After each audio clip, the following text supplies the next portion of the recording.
When you need to store values in your programs, you need to declare variables.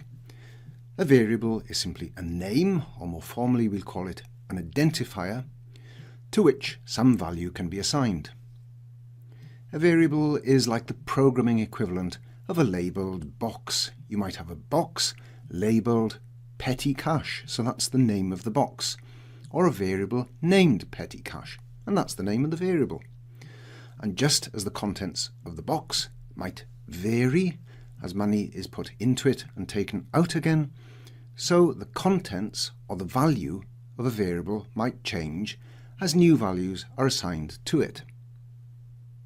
In C, a variable is declared by stating its data type, such as int for an integer variable, or double for a floating point variable, followed by the variable name and a semicolon.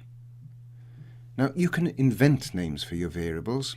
As a general rule, it's best to make those names descriptive, so when you read your code, you can see immediately what each variable is supposed to be, which values it's supposed to hold. This is how to declare a floating point variable named petty cache with a double data type.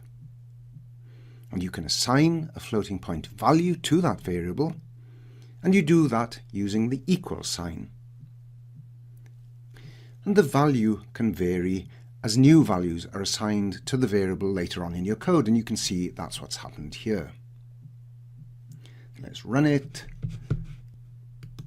Build and run project. And you can see that initially petty cache has the value 10.5, but later on, after a new value has been assigned to it, it's got this new value 100.25, so the variable's value has changed. Now, I've declared two double variables here on two separate lines, and that's common practice in C. It's clear, and it's good practice to put all your variables at the beginning of your code, one per line, and later on assign values in your code, as I've done here.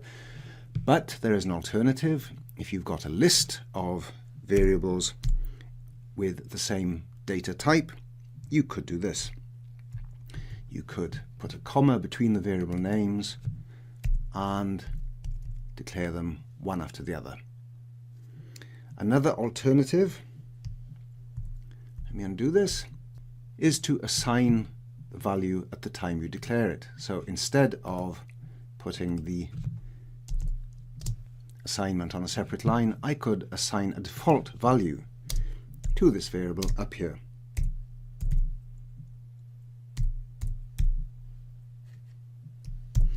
And when I build and run again,